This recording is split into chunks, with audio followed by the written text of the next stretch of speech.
আর এই মুহূর্তে যে খবরে নজর রাখবো, বাম কংগ্রেস জোট ও তৃণমূলের সংঘর্ষে জখম তৃণমূল কর্মী। বাম কংগ্রেস জোট ও তৃণমূলের সংঘর্ষে জখম তৃণমূল কর্মী।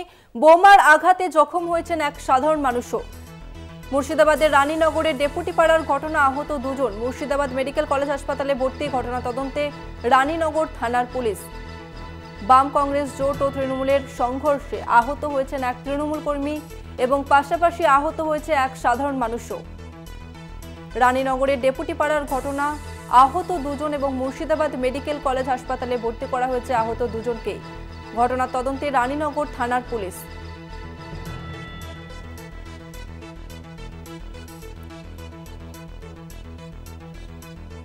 কল্যাণ চন্দ্র রয়েছে আমাদের প্রতিনিধি আমাদের সঙ্গে। কল্যাণ, বাম কংগ্রেস জোট ও তৃণমূলের মধ্যে সংঘর্ষের কথা জানা যাচ্ছে, তবে কি কারণে এই সংঘর্ষ, কি জানা যাচ্ছে? সংঘর্ষের কারণ বলতে যেটা শোনা যাচ্ছে সেটা হচ্ছে রানীনগরের যে এলাকায় ঘটনা ঘটেছে সেখানে একজন তৃণমূল কর্মীকে মারধর করে কংগ্রেসের লোকজন এবং সেই ঘটনায় কিন্তু উত্তেজনা ছড়ায় এবং দুই পক্ষের মারামারি লেগে গেলে বোমাবাজি শুরু হয়। এবং রানীনগরের এই বোমাবাজি ঘটনার সময় আশিস মন্ডল নামে এক তৃণমূল কর্মী, তিনি গাড়ির সামনে দাঁড়িয়েছিলেন, সকালবেলায় ব্রাশ করছিলেন, সেই সময় তার বোমা লাগে এবং একইভাবে আর একজন সাধারণ মানুষ যিনি যাচ্ছিলেন জাহাঙ্গীর মন্ডল ও রাস্তা, তাকেও বোমা লাগে।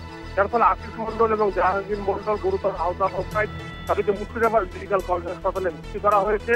তবে তাদের অভিযোগ, অর্থাৎ আশিস মন্ডলের অভিযোগ, তিনি কিছুই জানেন না বিষয়টা। তিনি বাড়ির সামনে দাঁড়িয়েছিলেন এবং ক্লাস করছিলেন, সেই সময় তাকে বোমা করে এবং সিপিএম কংগ্রেসের জোটের দুষ্কৃতীদের এই বোমা, সে কারণে তিনি আহত হয়েছেন। ঘটনার তদন্ত শুরু করেছে রানীনগর থানার পুলিশ। রানীনগর থানার ডেপুটি পাড়ায় এই ঘটনায় কিন্তু যারা অভিযুক্ত ঘটনার পর থেকেই পালিয়ে গেছে। তবে আশিস মন্ডল সহ জাহাঙ্গীর মন্ডলের অভিযোগ যে অনেকগুলো বোমা ফাটানো হয়েছে এবং সেই বোমা শীতে ফোটা তাদের গায়ে লাগে, কারো গায়ে সরাসরি লাগে।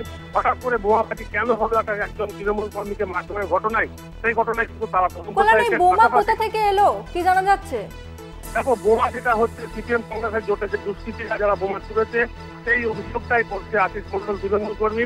তিনি বলছেন যে তিনি দাঁড়িয়েছিলেন তখন একজন ছেলেকে সিপিএম কংগ্রেসের জোটের লোকজন মারছিল এবং যাকে মারছিল সে তৃণমূল কর্মী। হঠাৎ করে কোথা থেকে বোমা নিয়ে এলো বাড়ি থেকে বা কোথা থেকে নিয়ে এলো বা প্রস্তুতি ছিল কিনা তিনি কিছুই বুঝতে পারছেন না। হঠাৎ করে এলাকায় বোমাবাজি কিন্তু ব্যাপক উত্তেজনা চলতে পড়ে। বেশ, ধন্যবাদ তোমাকে কল্যাণ।